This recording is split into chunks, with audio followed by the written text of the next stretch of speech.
At 12:13 a.m., my phone vibrated in the darkness. It was my son, an FBI agent, calling with a trembling voice. "Dad, kill all the lights, get yourself up to the attic and lock the door right now. And whatever you do, don't let your daughter and her husband know." I could tell something had gone terribly wrong, so I followed my son's instructions without a moment's hesitation. Welcome to Honor Revenge Stories, where the people who were written off find a way to write their own ending. If stories like this one speak to you, consider following along so you never miss another. Before we begin, I'd love to hear from you. When you sit down with a story like this, what are you hoping to carry away from it? A feeling, a lesson, a little courage? Drop it in the comments. I'd genuinely like to know. A note before we start: this story contains fictional elements woven in for dramatic storytelling purposes, and any resemblance to real individuals or events is purely coincidental. What matters most is the truth at the heart of it.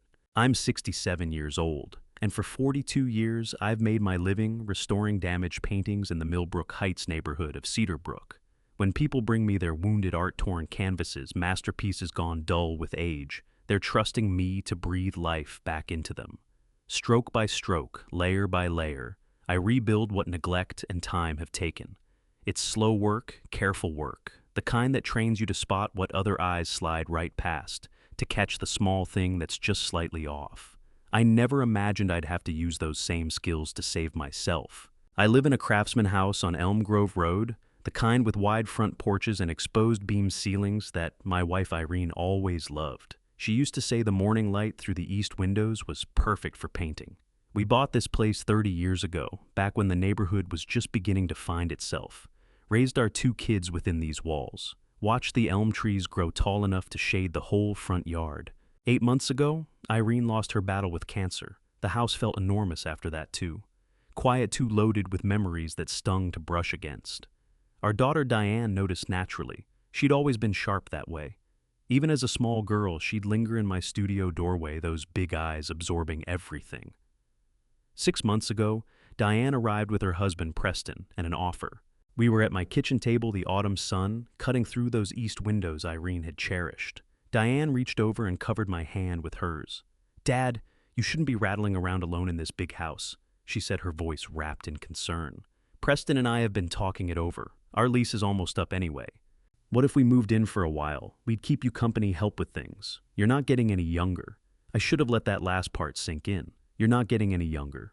But I was lonely, and she was my daughter. Having family under this roof again felt like a rope thrown to a drowning man. Preston offered that practiced smile of his and added, "We'd handle everything, Eugene. Yard work, upkeep, whatever comes up. You've given enough. Time to let someone take care of you." And so, I said yes. They were moved in by the following week. At first it felt like a genuine gift, people in the house, again noise in the hallways. Diane would cook dinner, Preston would sort through the bills that had been stacking up. They were attentive, almost relentlessly so. Every time I turned around, one of them hovered close, asking if I needed anything, whether I felt all right, whether I'd taken my vitamins. The vitamins. That's where it all began, though. I had no idea at the time. Diane brought them to me the very first night, a small white pill resting in her palm. "The doctor prescribed these for you, Dad. They'll keep your memory sharp." I had no recollection of visiting any doctor, no memory of any prescription. But Diane seemed so sure, so genuinely loving about it, that I washed it down with a glass of water. Every night after that, she'd appear with another. Sometimes Preston would bring it instead, always wearing that same easy, reassuring smile. "Doctor's orders," he'd say. "These will help." But I didn't feel helped. I felt like I was moving through fog. My thoughts came slow and thick like honey that won't pour. I'd walk into my studio and stand there with no idea why I'd come. I'd start a sentence and lose the words before I reached the end. Paintings I'd been working on for years looked foreign to me, as if someone else's hands had touched the canvas. The confusion frightened me more than I let on. Maybe they were right. Maybe age was catching up with me. Maybe I needed looking after. Then came the hallucinations. One night I woke needing the bathroom. The house was dark and still. I shuffled down the hall half asleep, and then I saw her. Irene standing in the corner of our bedroom, wearing the gray dress she'd been buried in. She was watching me with those sad eyes of hers, not speaking, just standing there. My heart nearly seized. I blinked, squeezed my eyes shut, forced them open again. She was still there, The fabric of her dress moved faintly as though stirred by a breeze I couldn't feel. "Irene." My voice came out barely above a whisper. She didn't answer, didn't move, just held me in that gaze full of sorrow. I must have made some sound because suddenly Diane was beside me, her hand on my arm. "Dad, are you okay? What's the matter?" When I looked back at the corner, Irene was gone. I couldn't finish it. "How do you tell your daughter you've just seen her dead mother?" Diane steered me back to bed, her expression arranged in careful concern. "It's all right, Dad. You were dreaming. The mind does strange things in the dark, that's why you need your rest and your vitamins." She tucked me in like I was a small child, like I was already helpless. The next morning I felt like I was moving through water. Everything sat at a remove, muffled and unreal. I went down to the kitchen needing coffee, needing anything to cut through the haze. Diane and Preston had already left for the day. The house was empty. I was hunting for the coffee filters when I nudged a stack of papers off the counter. They fanned out across the tile. I knelt to gather them, my knees complaining the whole way, and one page stopped me cold. It was an official-looking form, the letterhead of some medical facility I'd never encountered, Ridgewood Behavioral Center. But that wasn't what made my hands begin to tremble. My name was at the top, Eugene Harlow, age 67. And below that, a column of checkboxes, delusions, hallucinations, paranoia, memory loss, inability to care for self-danger to self or others. None of the boxes were checked yet.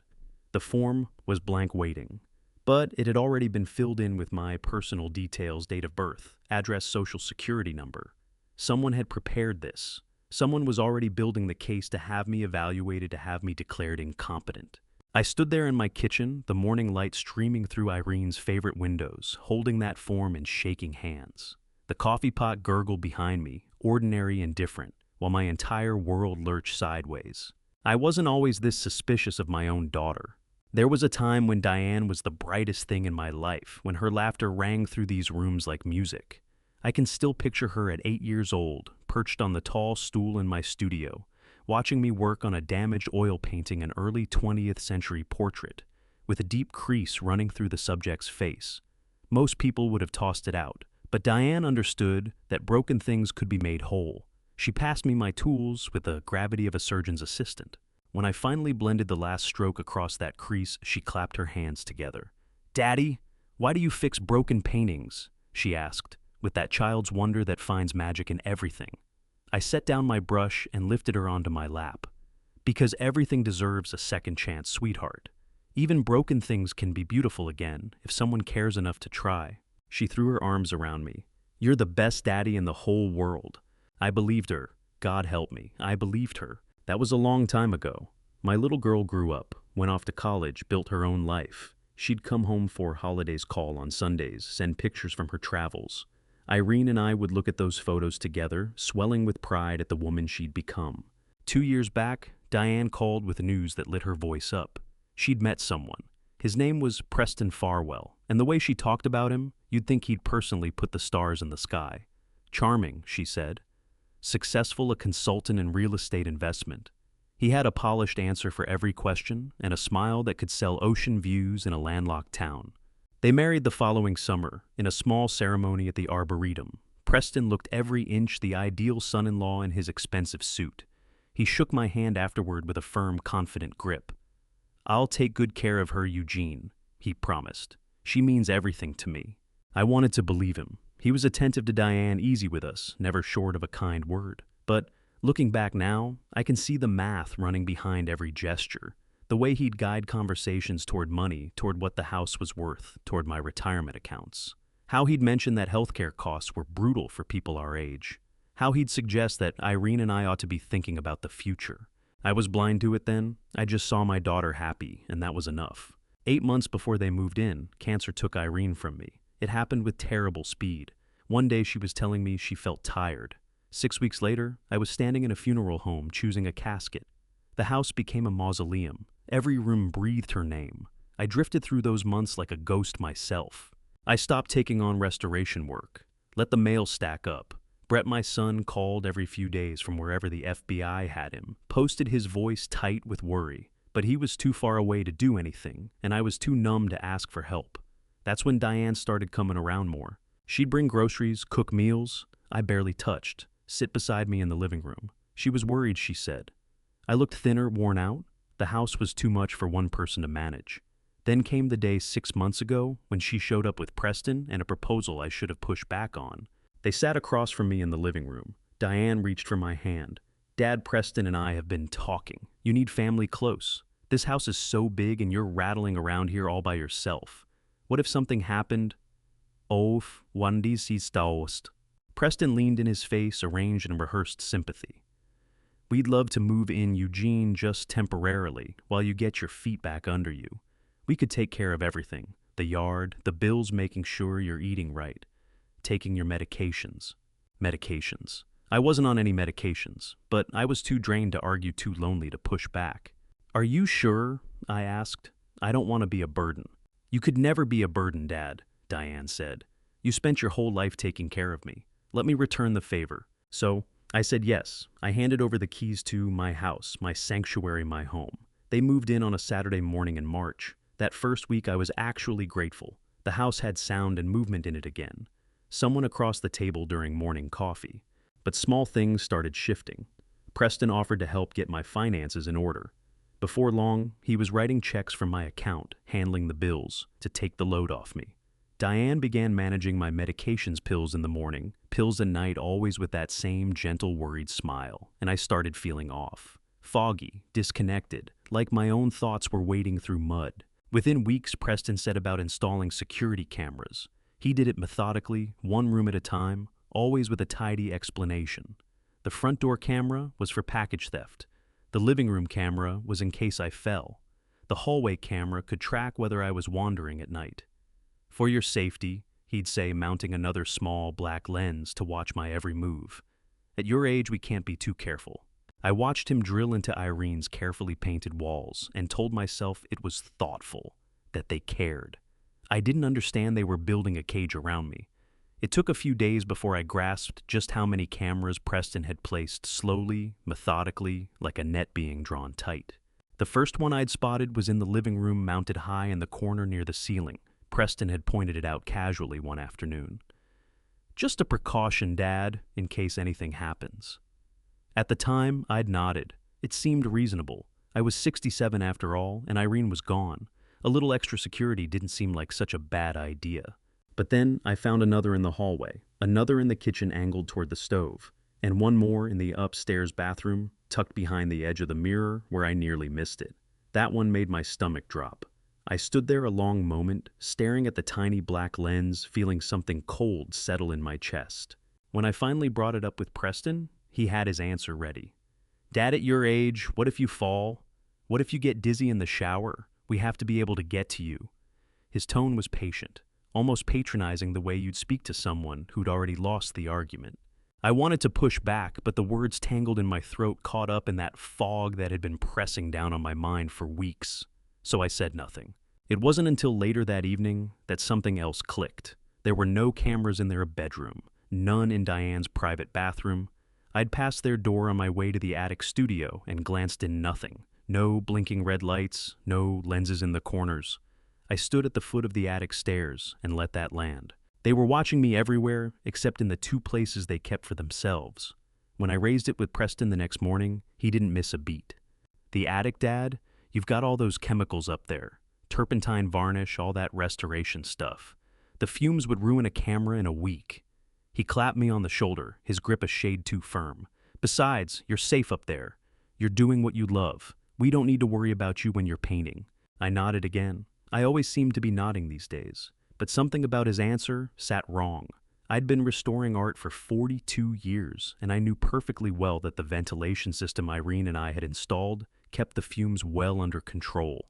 There were cameras built for far harsher environments than my studio. But I didn't say any of that. I just smiled and went back to my coffee. That same afternoon, I tried calling an old friend, Howard Belton, a fellow restorer I'd known since the 80s. But the moment I picked up my phone, Preston was there, hand outstretched. Who are you calling, Dad? Howard, just checking in. Preston's smile didn't reach his eyes. Howard hasn't called in a while, has he? He's probably tied up. Why don't you rest instead? Before I could answer, he lifted the phone from my hand, not roughly, just firmly enough that I didn't fight him. He set it face down on the counter. "I'll remind you to call him later," he said. Later never came. It happened again 2 days after that. This time, it was my son Brett. I saw his name light up the screen, Brett Harlow, FBI, and my heart jumped. I hadn't spoken to him in over a week, which wasn't like him. Brett called every Sunday without fail. I reached for the phone, but Preston was quicker. He swept it off the table thumb, swiping to decline the call. "Dad, you're supposed to be resting. Brett's probably just checking in. I'll text him and let him know you're fine." "I want to talk to him," I said. I hated how thin my voice sounded. Preston's expression eased into something resembling sympathy. "Dad, Brett's busy. He's out there dealing with criminals and terrorists. The last thing he needs is to be worrying about you. Let him do his job. We've got you covered here." I wanted to grab the phone back. I wanted to tell him that Brett was my son, and I had every right to speak to him. But the fog was there again, pressing everything down, making it all feel too heavy to lift. So I sat there in silence while Preston slipped my phone into his pocket. That night, I couldn't sleep. I lay staring at the ceiling, turning it all over the cameras, the calls that never went through the stack of papers Preston had been nudging me to sign. Insurance forms, he'd said. Updated estate documents. Routine stuff. But I'd been too foggy to read them carefully, and now I couldn't recall half of what I'd put my signature to. The next morning, I found one of those forms on Preston's desk. I wasn't snooping, I was only looking for a pen. I picked it up and squinted at the fine print. My signature sat at the bottom, plain as day, but I didn't recognize the document. Something about account access, something about power of attorney. My hands began to shake. I set the paper back exactly where I'd found it and stepped out of the room. My heart was hammering so hard I could feel it in my throat. I didn't know what that document meant, not yet.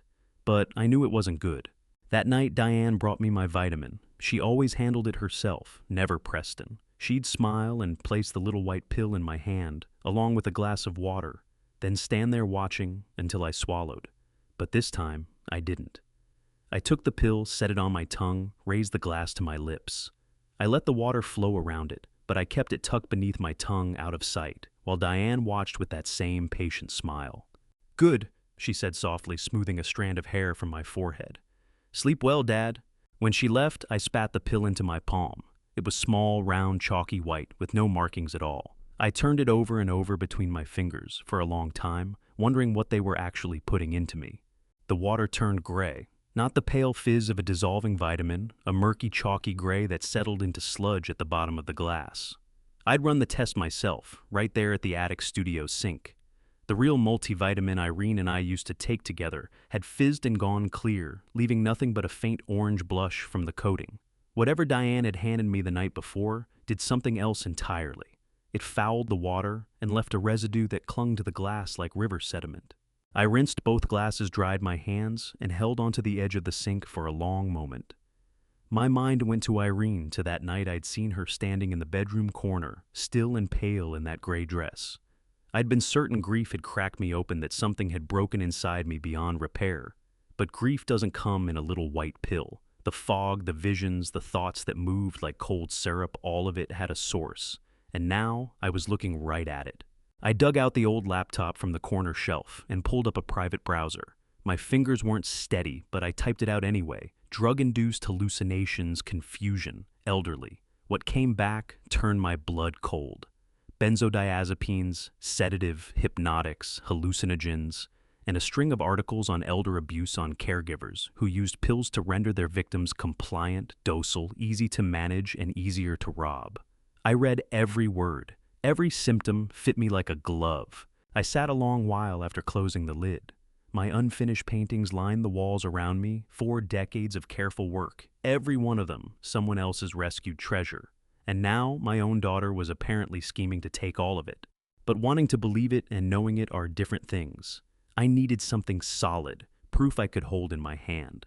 That afternoon, Diane and Preston headed out to run errands. From the driveway, Preston called up that they'd be back in an hour, the way you'd remind a child not to touch the stove. I let the car back out to the street, counted to 60, and moved. The room Preston had commandeered on the first floor, Irene's old sewing room just past the kitchen, was unlocked for once. I eased the door open. Everything inside was unnervingly tidy. The desk surface bare except for a squared-off stack of folders labeled in his controlled handwriting, Insurance, Estate, Medical. I lifted the one marked Medical. A brochure slid out first, glossy with a photograph of a serene modern building, half tucked behind landscaped trees. Ridgewood Behavioral Center. Specialized care for cognitive and behavioral health.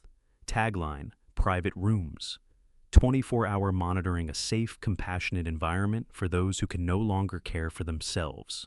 Underneath it was a draft psychiatric commitment intake form. My name already typed at the top, Eugene Harlow, age 67. Below that, a symptom checklist, hallucinations, delusions, paranoia, with several boxes already ticked in blue ink. Preston's handwriting. I stood very still. This wasn't a safety net. This was an execution plan. Commit me, get a court to say I was incompetent, assume full control of every asset I possessed. The house, the savings, the paintings. All of it gone the moment I was behind those locked doors. I photographed the form with the studio phone and tucked everything back precisely as I'd found it. When I returned to the living room and picked up a newspaper, my hands had stopped shaking. Anger does, that burns the fog right off. I was still sitting there when someone knocked. Soft, uncertain taps, nothing like the way Diane or Preston hammered the door. I opened it to find Dolores Freeland on the front step, a glass casserole dish covered in foil balanced in both hands. Dolores had lived 2 houses down for as long as I could remember. 65, silver-haired, a woman with sharp eyes who didn't waste words. She and Irene had been close. I'd barely crossed paths with her since the funeral. Eugene, her voice carried warmth and something careful underneath it. I made too much and thought you could use it. She stopped. Her gaze moved over my face the way a nurse's does, reading, assessing. You don't look well? Are you all right? I started to say yes. The word was already forming. But then I looked at her eyes, not soft with pity, but steady with the kind of trained attention that comes from 30 years at a patient's bedside, and the word died in my mouth. She stepped in past me and set the dish on the hall table, dropped her voice low. Eugene, I've been a nurse for 30 years. I can tell when someone's being medicated against their will. Something is very wrong here. I opened my mouth, but my eyes drifted to the camera in the upper corner of the living room. Dolores had already spotted it, her lips pressed flat. Then the front door swung open. Diane swept in her voice, a bright, hollow performance, and stopped short when she saw who was standing in her hallway. Mrs. Vreeland, what a lovely surprise. The warmth in her tone was all surface. Dad really does need his rest, though. Don't you, Dad? Dolores stood her ground. We truly appreciate you checking in, Diane said, moving to put herself between us. Preston and I have things well in hand. Her smile was a door closing. Dolores's jaw went tight. For a beat, she looked like she might push back. Instead, she picked up her now empty dish and walked to the door. As she passed me, she bent close voice just above a breath. If you need me, I'm 2 houses down. Then she was gone. Diane shut the door and turned, smile still fixed in place. Dad, please don't air your episodes to the neighbors. People get the wrong idea. I nodded. I always nod. But something had quietly rearranged itself inside me. Dolores had looked at me and understood. She knew. And she'd left me a lifeline. That night, I lay awake long after Diane had brought the pill I'd palmed and tucked under my tongue a second time. My mind kept circling back to Brett, my son, the FBI agent, the one who treated every worst-case scenario like a genuine possibility. He'd been home for Thanksgiving 6 months ago. Before he left, he'd drawn me into the kitchen and pressed a small rectangular device into my palm. A backup phone, he'd murmured. Prepaid, no contract, untraceable. Charge it and put it somewhere they won't look, just in case. I'd thought he was being dramatic. I'd tucked it inside an old paint supply box up in the attic and put it out of my head entirely, until now. What I needed was help, evidence, and a way to gather both without triggering any alarm. I had one tool left.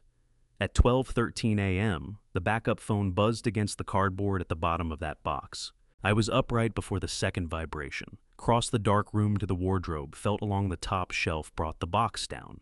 Beneath a bundle of brushes rolled in a paint-stained rag, the screen glowed, Brett Harlow, FBI. I pressed it to my ear. Brett. Dad. Flatlow stripped of everything except urgency. Don't talk, just listen. You are in danger. Brett, they've been putting something in my pills. I've been hallucinating, losing days. I know. No hesitation. I've had Preston under investigation for 3 months. He's not who he told Diane he was. The room shifted under me. What do you mean? He's a professional con man. His actual name is Kyle Farwell. That's the one he was booked under last time. Before that, he operated as Nathan Crowley. 3 prior convictions under different aliases, every one of them the same scheme: target an elderly person with assets, marry into the family, isolate the victim, clean them out completely. I pressed the phone harder against my ear. Preston isn't even his real name. No. As for Diane, I don't know yet whether she's a willing partner or another one of his victims. Either way, they're close to pulling the trigger. Very close. There's a facility, I said, and my voice cracked on it. Ridgewood Behavioral Center. I found a commitment form today with my name already filled in. Brett exhaled sharply. That's exactly the move. Get you declared incompetent, take legal control of your finances, your property, everything. Once they have you inside a place like that, walking it back is almost impossible. Then arrest him. Why haven't you— Silence, a long one. There's a conflict of interest. My supervisor pulled me off direct action the moment your name came up. I'm your father. If I'm the one who makes the arrest, the entire case gets dismissed on a technicality and Preston walks free. I can't be the agent of record on this case. If I push it, the whole investigation gets thrown out on a technicality. I've handed everything to a colleague, Agent Paula Drennan, but she needs time to build it cleanly. 2 weeks minimum before she can get a warrant. 2 weeks. The words landed like a stone dropping into still water. Dad! Brett's voice went sharp and focused. I need you to do exactly what I'm about to tell you. Brett's voice had shifted no longer. My son checking in, but an agent running an operation. Is there anywhere in the house they haven't wired up? The attic, my studio. Preston said the fumes would ruin the equipment. Perfect. That's your base. Stay up there as much as you can without raising suspicion. Watch them. Listen. If you get the chance to record anything, take it. But they cannot know you figured this out. And Dad, whatever you do not let them take you to Ridgewood. Once you're behind those doors, there's nothing I can do for you. Do you understand? I understand. I need you to hold it together. 2 weeks. Can you manage that? I thought about the pills, the cameras, my name typed at the top of that commitment form. The life Irene and I had spent decades building, now being quietly disassembled. I said. I have to go. His voice went quick and low. Keep the phone charged and out of sight. I'll reach out when I'm able. Dad, I'm going to make this right, I promise. The line cut out. I sat in the dark a moment longer. Then I got moving. I checked every lock, killed every light in the house, including the porch lamp Irene always left burning through the night. Then I climbed the narrow attic stairs, the old treads groaning under my weight. The studio welcomed me with the smell of turpentine and linseed oil, familiar and steadying. I dragged a chair to the small dormer window above the driveway and settled in to keep watch. Part of me still wondered if Brett was reading too much into things. But then I reminded myself, Preston believed I was sedated. He thought I was foggy compliant, already halfway shuffled out the door. He had no idea I'd stopped swallowing the pills. At 1:30 a.m. they came. 2 vehicles crept down the street without headlights, a black SUV and a gray sedan, plates too far away to read. They pulled into the driveway and went quiet, engines running low. 3 men climbed out, tall, broad across the shoulders, dressed in dark clothing that swallowed the night. Not a word between them. They moved with the unhurried precision of men who'd run this play before. Then Preston appeared at the front door, opening it from the inside, waving them through with a single nod. No conversation, just a gesture, and they were in. I pressed close to the window frame, holding my breath. Through the gap in the first-floor study curtains, I could see their flashlight beams sweeping the room in the hard, clean lines. They went straight to the filing cabinet, the one where I kept my personal papers. One man dropped to a knee and wrestled out the small safe I'd bolted to the bottom shelf years ago. Irene's jewelry was in there, our property deeds, the original copies of both our wills. They had it open in seconds. Out came a thick manila envelope and a dense stack of documents. I couldn't read them from up here, but I didn't need to. Deeds, bank statements, insurance records, everything Preston would need to put himself in legal command of my life. 30 minutes later, they were gone. The 2 vehicles backed out and slid away into the dark, headlights still off. I counted another 10 minutes before going downstairs to look. The safe sat open, contents strewn. The envelope and roughly half the paperwork had vanished. Preston had locked the front door and gone back to bed as if the night had been entirely ordinary. I returned to the attic and sat by the window watching the sky. My hands still trembled, but the feeling running through them wasn't fear anymore. It was cold, clear fury. I kept my post until the darkness began to soften. watched the sky move from black to iron gray to pale washed blue. By the time daylight arrived, I had a plan taking shape. I nearly lurched out of my skin when Diane's voice came from the bedroom doorway. "Dad, I thought I heard you talking." My hand found the backup phone under my pillow in an instant, still warm. I forced every muscle to go loose. The room was dark, just a thin seam of early light under the curtains. Diane stood silhouetted in the doorway, the hall lamp bright behind her. I let my eyelids droop and my head loll sideways against the pillow. "Irene," I mumbled soft and slurred. "Where did you put the brushes?" She stepped into the room. "Dad, were you on the phone?" I blinked at her like a man surfacing from deep water. "Phone?" My voice came out thick cottony with fake sleep. "No, I was dreaming about your mother." She didn't move, just stood there taking inventory, the nightstand, the wardrobe, the rumpled blankets. I kept my breathing even and my face empty. At last she sighed. "Okay, Dad, go back to sleep." But the words had an edge to them, a tightness that told me she wasn't fully satisfied. Her footsteps faded down the hall. I waited, counted to 60. Then I pulled the backup phone from beneath the pillow, bundled it inside an old flannel shirt, and pushed it deep under a stack of sweaters at the bottom of the wardrobe. My hands weren't steady.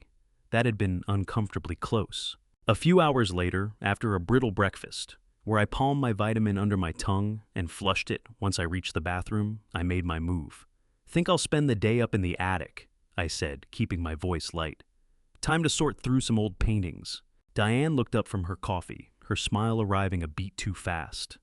"That's nice, Dad. Just don't wear yourself out." From the kitchen, Preston called out easy and hollow, "Yeah, take it easy up there, Dad." I nodded and climbed the stairs.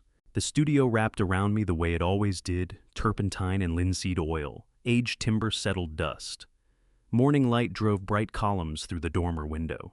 Irene and I had turned this attic into a workspace together, 30 years ago now, and every corner of it carried something of her.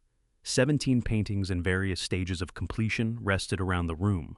A Hudson River School landscape from the 1870s, a Victorian-era portrait of a young woman in a lace collar, a Hudson Valley landscape that I'd been restoring for a museum before Irene got sick. And then there was the portrait of Irene herself, leaning against the far wall. Life-sized, painted in oils 30 years ago when we were newlyweds. She wore a navy blue dress, hands folded in her lap around a single white rose, her expression serene, carrying that faint amusement she had when she'd just heard something that pleased her. It was the finest thing I'd ever painted. For 15 years it had hung above the living room fireplace, watching over the house until 3 weeks ago, when I'd told Diane I wanted to bring it up here for cleaning. She'd help me carry it up the stairs. I'd promised to rehang it soon. I was glad now that I hadn't. I spent the next hour shifting canvases, making a show of sorting, while turning Brett's instructions over in my mind. Watch them, listen, get it on record. At some point I knelt to slide a canvas aside, and something caught my eye. A gap in the floorboards, maybe half an inch, where the old wood had dried and pulled apart over the decades. I pressed my cheek to the floor and looked through. Straight down into the living room. The angle was almost too good. The sofa, the coffee table, the front door all laid out below me like a stage. Diane was on the couch with her phone. A moment later, Preston walked into view, carrying something, a thick brick of cash banded with rubber bands. He dropped down beside her and began counting. Hundreds from the look of the color. Diane said something, her face tight. Preston laughed, a short, dismissive sound that punched right through the floorboards. He gestured with the cash. She shook her head, slid a glance toward the staircase, and bit her lower lip. She looked frightened, or guilty, maybe both. But I couldn't hear a word. The floor ate the sound. I had a view and nothing else, and without sound, everything I was watching was just guesswork. I sat back frustrated. Seeing wasn't enough. I needed to hear them. I needed something a court could use. I turned to the workbench and ran my eyes over the familiar disorder of tools and supplies. My gaze landed on the small digital camera I use for documentation work, shooting paintings before and after restoration. It was old, but it held up. Decent video mode, built-in microphone, a memory card with room for hours of footage. I picked it up and turned it in my hands. The lens was small, barely noticeable. If I could get it positioned somewhere with a clean line of sight to the living room below, a place they glanced at constantly, but never once truly saw. My attention kept returning to Irene's portrait. 15 years it had hung there directly over the fireplace mantel turned to face the sofa. 4 inches of solid oak framing it, and behind the canvas, behind the backing board, a hollow cavity, just waiting to be useful. Enough space to wedge a small camera into the corner at just the right tilt. Nobody would think twice. Of course they wouldn't. It was a painting, nothing more. My late wife's likeness as much a part of that room as the walls themselves. Something their eyes slid over every single day without registering. That was when the shape of a plan began forming in my mind. The camera, I had it. The hiding spot, I had that too. What remained was the question of how to get the device in there without raising any suspicion that I'd touched the portrait at all. There was something that felt like a violation about it, planting a lens inside Irene's painted face. But she would have understood. She always did understand. Up in the attic studio, I sat at my bench, the little digital camera in front of me, the one I'd ordered 2 days prior. A surveillance chip barely the size of a coin pinhole lens, Wi-Fi built right in. Dolores Vreeland had taken delivery of it at her place that afternoon, the device tucked inside a plain gray box. While Diane and Preston were away from the house, Dolores came around to the back door, put it in my hands quietly, and was gone before I could say thank you. There it sat on the workbench, catching the overhead light. Motion activated, 180p, night vision, rechargeable running, strong for 7 to 10 days on a charge. And the thing that mattered most, compact enough that it would vanish in plain sight. My thoughts drifted to the last words Irene had ever spoken to me there, in the low-lit quiet of that hospice room 8 months ago. Her hand resting in mine had felt nearly weightless, thin, and delicate as old paper, but the pressure of her fingers never wavered. "Take care of yourself, Eugene," she'd breathed out. "Don't let people walk over your good nature. You give too much of yourself. You trust too easily." I'd waved it away at the time. Who on earth would take advantage of me? Irene, I'd be perfectly fine. A sad little smile had crossed her face, the kind that knows more than it lets on. "Promise me. Promise you'll watch yourself." I promise. What she'd been trying to tell me, I hadn't grasped. I grasped it now. Irene had read something in Diane, maybe not every ugly detail, but enough to feel afraid for me, enough to try to put me on guard. And I'd been so buried in loss, so completely undone by grief, that her warning had gone right past me. I turned to look at the portrait propped against the wall, the one I'd put on canvas 30 years back, when Irene's hair was still dark and those eyes still full of light. Her expression looked back at me, unhurried, untroubled. "I'm sorry, sweetheart," I said inside my own head. "Your face is the cover I need to expose what our daughter has become. And I believe with everything I have that you'd tell me to do it." I picked the camera up and got to work. Step one was giving Diane a reason for the portrait's return. I tracked her down in the kitchen, head bent over her phone. She looked up as I filled the doorway. "Diane," I said, pitching my voice lightly, "I'm bringing your mother's portrait back downstairs today, finished fixing the frame." A flicker of surprise crossed her face. "Dad, honestly, you didn't need to bother." I didn't let her finish. My voice came out with an edge I hadn't used in months. "That is your mother up there. I painted her myself. I won't let it sit damaged." For a beat, she just looked at me clearly thrown.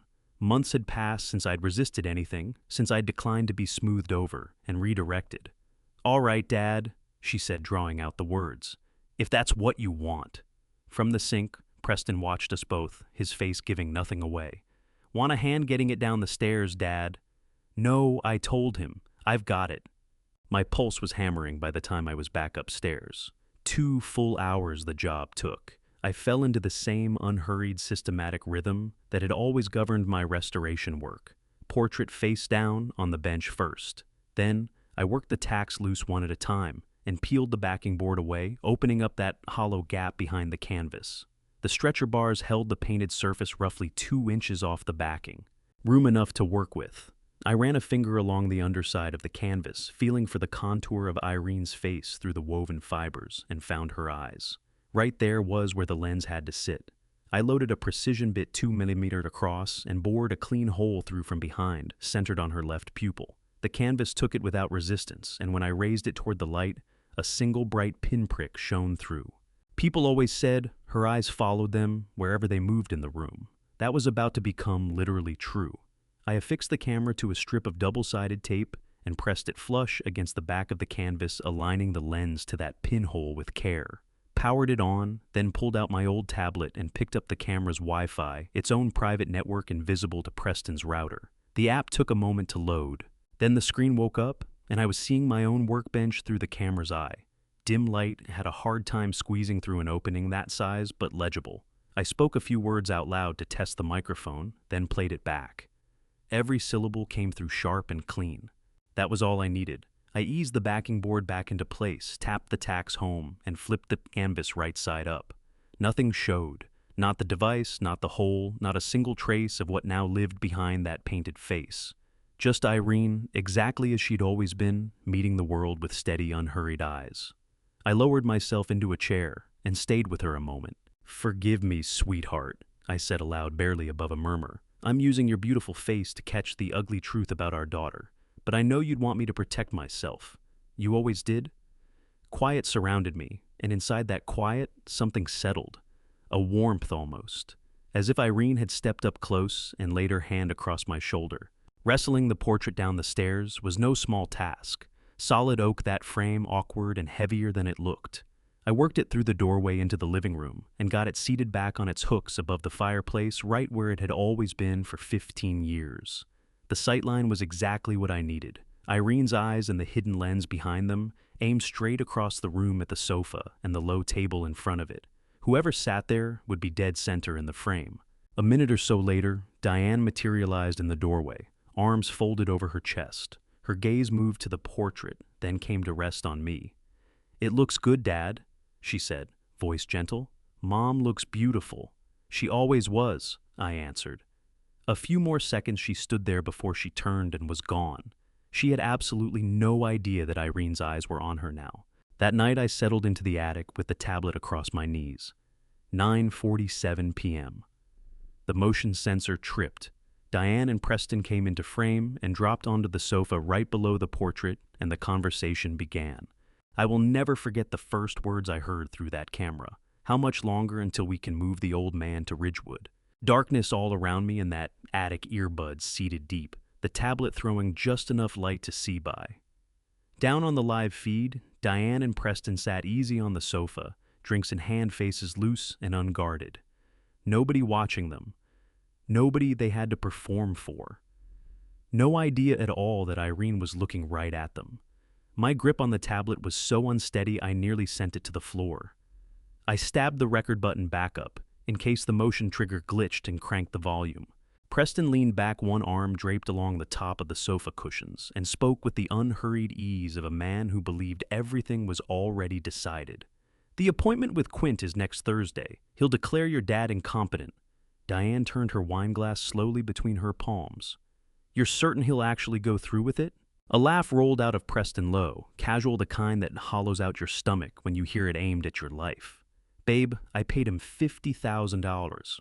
By Friday, we'll have the commitment papers. $50,000 to buy a doctor's signature, to have me declared unfit, to put me away." Something settled in my chest like a stone dropped in cold water. But I kept my earbuds in and kept listening. Diane put her glass on the table and let her head fall back, a long exhale leaving her. "God, I can't wait to get out of this house. I'm so tired of pretending to care. Pretending to care." Those 3 words hit me somewhere I didn't have a name for. Every worried look she'd turned on me. Every time she'd held those pills out with that soft, careful expression on her face. Every time her hand had found my shoulder and she'd said, "We're here for you, Dad." A rehearsed performance. The whole thing. Every moment of it. Preston's grin widened. "Run the numbers. 3.2 million in the bank, and then the paintings on top of that. Trentham says the collection will bring 1.2 to 2 million on the black market." Trentham. The name burned itself into my memory right then. An art dealer, one who apparently had no trouble moving pieces that didn't belong to him. Then Diane laughed. Light and easy and musical, the exact laugh that used to spill out of her as a little girl when I'd spin her around the living room. I knew that laugh by heart, but hearing it here in this context, it was something else entirely, hollowed out, poisoned. What you're about to hear is the moment everything Eugene thought he understood about his own family collapsed. The proof he gathered came at a cost I still find hard to put into words. Before we get there, if you suspected someone close to you was working against you, in secret, would you confront them immediately, or would you wait and gather every last piece of evidence first? 4.5 million total, she said, turning her wineglass slowly. Not bad for 6 months of playing the devoted daughter. My vision swam. The The screen blurred behind tears I couldn't blink back. That was my child on that feed, my little girl, the one who used to perch on a stool in my studio and pepper me with questions about second chances. The one who had wept at Irene's funeral and kept her fingers laced through mine, all the way through the service. Where was that person now? Had she ever existed at all? Preston took a long pull from his drink and hunched forward, elbows planted on his knees. The pills, the isolation, everyone in town is convinced Eugene's going to pieces. Mrs. Vreeland almost threw a wrench in everything, Diane said, an irritated edge in her voice. Preston made a dismissive gesture. Nobody takes nosy old women seriously. I thought of Dolores, sharp, watchful Dolores, who had spotted the warning signs and tried to do something about it. And Preston had just written her off like she was background noise. Anger flared in my chest, hot and sudden cutting, right through the grief that had been sitting there. Diane chewed her lip and cast a glance toward the staircase. Do you think Brett suspects anything? Preston lifted one shoulder. He's buried in FBI work, and conflict of interest means he can't come anywhere near us. Even if he wanted to, his hands are tied. He knew. Preston had mapped out the regulations around Brett's position, had studied exactly where the legal walls stood. This wasn't impulse. It was a plan researched and deliberate and cold. Brett had been right about him from the start. Preston was a con man and a skilled one. I pressed the back of my hand against my face, but the tears didn't stop. Quiet and scalding, they just kept falling. Then Diane's phone buzzed against the cushion. She glanced at the screen and something shifted in her face, subtle, but I caught it. A softness that had nothing to do with Preston. Something private passing across her features. I need to take this, she said, getting to her feet quickly. Preston barely lifted his eyes. Sure, babe. She stepped out of frame, her voice growing faint as she moved down the hallway. But the camera's microphone still reached her muffled, yet audible. Hey, yeah, everything's on track. Next week. I know. I love you too. I went still. I love you too. The tone of those words, it was completely different from the cool, deliberate voice she used with Preston. This was warm, intimate, the voice of someone speaking to a person who actually mattered to her. She drifted back into the living room a moment later, phone sliding into her pocket. Preston glanced up from his glass. Your mom? Diane didn't miss a beat. Yeah, just checking in. He nodded and took another sip entirely at ease. But up in the dark attic, my pulse was hammering, and my thoughts were running in all directions. Liar. Irene Diane's mother, my wife, had been in the ground for 8 months. So, who in the world had she just told she loved? I sat through the rest of it in silence. Diane and Preston finished their drinks, touched briefly on logistics, moving arrangements, travel plans, something involving a rental property in Florida, and eventually went to bed. The feed went dark sometime after midnight. I stayed in the attic long after that, staring at the last frozen frame, Diane's face, mid-laugh, eyes lit with satisfaction. I saved everything, every syllable, every chuckle, every second of what they'd said.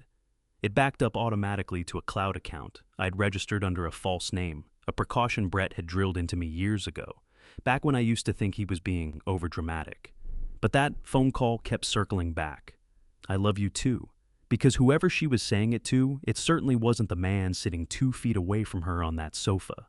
The following morning, Dolores Vreeland was on my front step, and she had no intention of going anywhere until she'd said her piece. I spotted her through the window before she even knocked, silver hair pulled back crisply, posture straight with the kind of resolve that doesn't negotiate.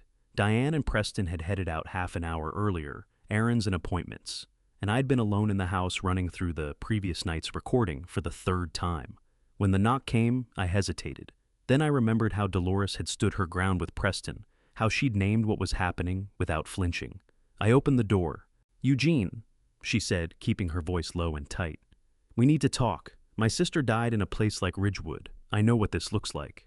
I stepped back and let her in. We went up to the attic, the one room in that house where I felt safe. Dolores didn't ask why I'd brought her there. She just came, her eyes moving carefully over the canvases, the workbench, the tablet sitting near the window. Your sister, I said quietly. She nodded, her hands clasped in her lap, knuckles pale. Paula, my younger sister.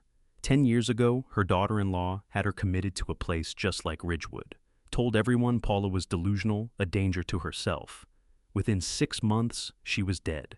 By the time I understood what had actually been done to her, There was nothing left I could do. Her voice fractured on those final words. I could see 10 years of guilt come to rest across her shoulders all at once. I didn't push hard enough, she said. I let them persuade me she was ill, that the family understood best. I will not make that mistake again. I looked at her for a long moment. This woman who'd barely crossed paths with me before Irene died, who had no stake in any of this, no obligation, and I made up my mind. I know, I said. I know exactly what they're planning. I handed her the tablet and played a piece of the previous night's recording, just a fragment. Preston's voice smooth and certain, 3.2 million in the bank. Then Diane's laugh. Not bad for 6 months of playing the devoted daughter. The color drained from Dolores's face, then flooded back as fury. I called your son, she said, and her voice was trembling. Brett. I tracked down his number through the FBI directory, and I called him 2 days ago, told him what I've been watching. The pills, the isolation, the way they keep you. He said he's working on it, but needs more time. He said my testimony would carry weight precisely because I'm not family, I'm an outside witness. Thank you, I managed barely above a whisper. Dolores reached into her purse and brought out a small notebook.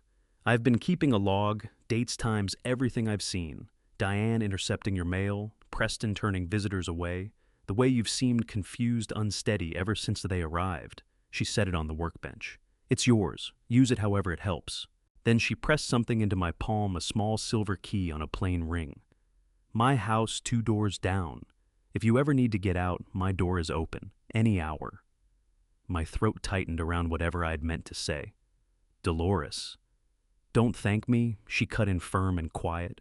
Just promise me you'll fight. Promise me you won't let them take this from you. I promise. We were making our way down the attic stairs when the front door swung open. Preston, Dolores, and I both froze. I caught the flash of alarm in her eyes, but she squared her shoulders and kept moving. Preston materialized in the hallway, face unreadable gaze sliding from Dolores to me and back. Mrs. Vreeland, he said, his voice measured and cool. I wasn't aware we were expecting anyone.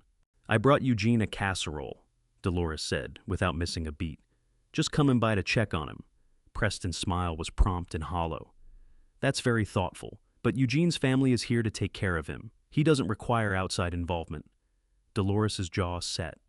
I'm not involving myself. I'm concerned about a neighbor. Your concern is noted, Preston said, moving a step closer. But Eugene's situation is a private matter for this family. Elder abuse, Dolores said, her voice gone flat and hard, is not a private family matter. It's a crime. The hallway seemed to drop 10 degrees. The smile left Preston's face. He looked at her for a long moment, eyes cold and calculating. You should be careful about throwing accusations around Mrs. Vreeland, he said very quietly. Slander carries its own legal consequences. Dolores didn't blink. So does poisoning someone without their knowledge. Preston went absolutely still. I could watch it happening, the calculation behind his eyes, options being sorted and weighed. Then the smile returned, but thinner this time, harder. I think it's time for you to go, Mrs. Vreeland. Dolores turned to me, her expression going gentle. Eugene, you have my number, day or night.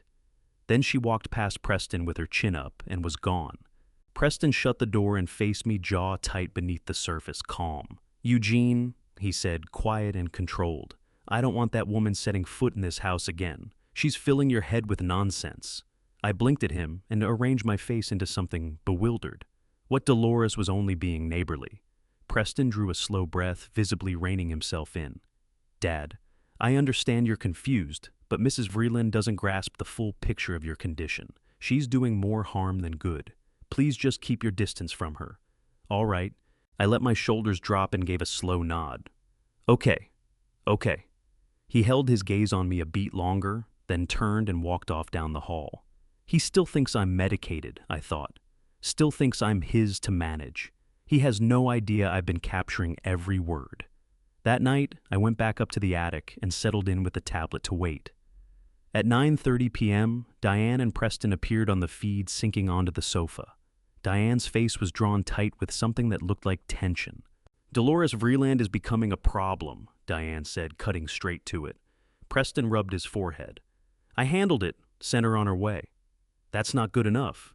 Diane's voice had gone sharp. She called Brett. We need to push the timeline forward. Preston looked up. How much further forward? And it goes She was quiet for a beat, working through it. Then her face set. Quint's evaluation is Thursday, but what if we get Dad into Ridgewood this Saturday emergency commitment? We say he attacked me. Preston frowned. Can we actually pull that off? Quint owes us. He'll backdate the paperwork. We just have to stage something.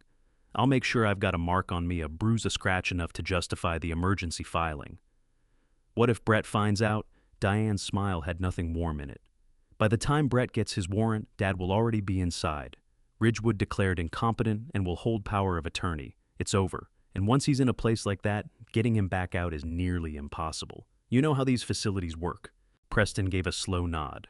All right, Saturday. I'll back up your account, escalating behavior, violent episodes. The pills made him paranoid. Exactly. Call Quint first thing in the morning. Tell him the papers need to be ready by Saturday noon.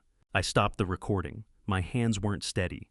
Saturday, not next Thursday. Not 8 days from now, 2 days. Brett had told me he needed 2 weeks to secure a warrant, but Diane and Preston had just torn that timeline to pieces. They were going to put me inside Ridgewood in 48 hours, and there was no way Brett could move fast enough to stop it. 2 days, 48 hours, to gather what I needed, get Brett what he needed, and block them. And I still didn't know who Diane was really taking orders from. I spent that whole day digging into Ridgewood Behavioral Center. What I turned up made the air feel thin. I was up in the attic and my old laptop open across my knees, running on the mobile hotspot from Brett's backup phone. Using the house Wi-Fi wasn't an option. Preston could check the history. Ridgewood's website was polished to a high shine. Tranquil courtyards beaming staff, glowing testimonials from thankful families. A badge in the corner, Best Mental Health Facility, 2021. But once I started pulling at the threads underneath, things came apart quickly. I searched Ridgewood Behavioral Center complaints, then Ridgewood Behavioral Center lawsuit. The results were buried deep, optimized out of visibility, but they were there. 3 lawsuits in the past 5 years. All settled out of court, all locked behind non-disclosure agreements. Just vague language about wrongful confinement and financial disputes. One piece stopped me, a short article from a local news outlet published 2 years back. The headline, Family Questions Mental Health Facility After Mother's Passing. The story named a man called Arthur Pelham, 58, whose mother Edna had died after 6 months inside Ridgewood.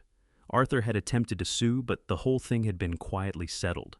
Reading it carefully, it was obvious he'd never gotten justice. Just a check to buy his silence. I kept going. Arthur Pelham's name led me to a Facebook group, Families Against Elder Abuse. I found his profile, sent a message, and waited. He came back 30 minutes later with a phone number. My fingers were unsteady when I dialed. Hello? His voice carried the weight of someone who'd been through it. Mr. Pelham, my name is Eugene Harlow. I believe my family is trying to place me in Ridgewood. I came across your mother's case. A long silence. Then a laugh, short, bitter, hollowed out. Ridgewood. God. His voice dropped. Mr. Harlow, don't let them take you there. I'm doing everything I can to prevent it, I said. But I need to understand what I'm walking into. Arthur let out a slow breath. My mother was sharp as a tack at 68. Then my sister said she was declining, said she needed proper professional care. Got a doctor to sign the commitment papers, Dr. Leonard Quint. I gripped the phone. Quint. Dr. Leonard Quint. You know him too. Arthur's tone went flat with anger. He's part of the whole operation. He'll sign off on anyone Ridgewood wants. Within 2 months of being in that place, my mother actually did become confused. They had her so heavily medicated she couldn't recall her own name. She had $2 million in savings, Mr. Harlow. By the time I finally got her out, there was $40,000 left. 40,000, I repeated. The number didn't land right away. Ridgewood charges $15,000 a week. Over 6 months, that accounts for $360,000. The rest, his voice cracked. Wire transfers to shell accounts, payments to consultants, legal fees nobody authorized. By the time I got into her records, it was already done. And 3 months after I brought her home, she was gone. Heart failure officially. But I know what those drugs did to her. I closed my eyes. I'm sorry. Don't be sorry. Fight. His voice found its footing again. And if you manage to get them into a courtroom, call me. I'll be there. I'll tell them everything. I kept digging. Another search. Ridgewood Behavioral Center survivors. A blog post surfaced dated about a year ago. The headline, Woman Escapes Mental Health Facility, Alleges Financial Abuse. The woman's name was Norma Cassidy, 71. I tracked down her contact through the blog's author and reached her that afternoon. Hello. Her voice was delicate, tentative. Mrs. Cassidy, my name is Eugene Harlow. I read about what happened to you at Ridgewood.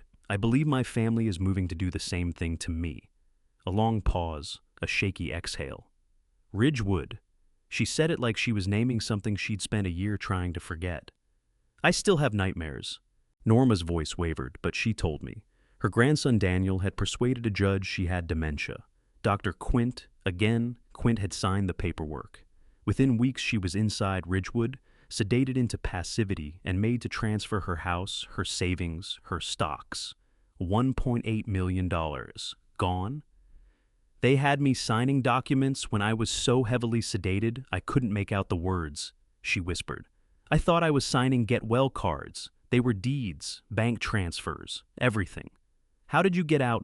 A nurse, Cora Stanton. She helped me reach a lawyer. The lawyer filed an emergency petition, and after 4 months they released me. But by then, her voice fractured. By then, Daniel had it all. I live on Social Security now, a subsidized apartment. I lost everything. I'm going to stop them, I said quietly. If I can get them in front of a judge, will you testify? Yes. Her voice was barely there. Yes, tell them what they did to me. I set the phone down and sat in the stillness of the attic, looking at my notes. Arthur Pelham, Norma Cassidy, 2 people, nearly $4 million taken from them. And those were only the ones I'd uncovered in a single afternoon. How many more were out there? This was bigger than my situation. This was a system, a machine built specifically to prey on older people. People who were alone, who could be made to seem confused, who had no one fighting for them. And Dr. Quint was the one who opened the gate. I was about to shut the laptop when the tablet on the workbench flashed, movement on the camera feed below. I looked down and stopped cold. A man I had never seen before was walking through my living room, tall easily over 6 feet, broad across the shoulders. Short dark hair, a neatly trimmed beard, black suit, white shirt, no tie. Polished, but the kind of polish that has an edge to it, 40 give or take. Diane came in from the kitchen, and the look that crossed her face when she saw him, I hadn't seen her look at Preston like that in all the months he'd been living under my roof. She crossed the room in quick strides, put her arms around him and kissed him. Not a casual greeting, a real kiss, long and unhurried and full of something genuine. And I hadn't seen it coming at all. I sat frozen in the attic, staring at the tablet screen, pulse hammering. Preston was out at work, or wherever he went during the day. Diane and this stranger had the house entirely to themselves, and they were making use of that. After a long moment, they pulled apart, and the man dropped onto the sofa, drawing Diane down beside him. She settled against him, her hand resting on his knee, her whole expression different, softer, more at ease than anything I'd ever seen her give Preston. Maybe ever. I turned the tablet volume up, my hands trembling. We're still on schedule, the man asked. His voice was unhurried, assured. Saturday. Diane nodded. Yes, Quint will backdate the evaluation. Saturday morning, we get Dad into Ridgewood. And Preston. Diane gave a laugh, cold and clipped. Preston thinks he's splitting the money with me once the Ridgewood piece is done. He has no idea about the offshore accounts you've set up. The man's mouth curved into a slow grin. $3.5 million, all moved within 48 hours of your father's commitment. By the time Preston figures it out, we'll be in Grand Cayman. It felt like something had knocked the air clean out of my chest. Grand Cayman. Offshore accounts. They weren't simply robbing me, they were planning to vanish entirely. And Preston, the man I'd taken to be the one pulling all the strings, had no idea. Diane hesitated, worrying her lip. What if he tries to stop us? The man I still didn't have a name for him settled back into the sofa cushions, completely at ease. He won't. I've spent months laying the groundwork. The paper trail points straight at him as far as anyone investigating will see. He's the one defrauding your father. Every document, every communication with Quint Preston's name is on all of it. My stomach clenched.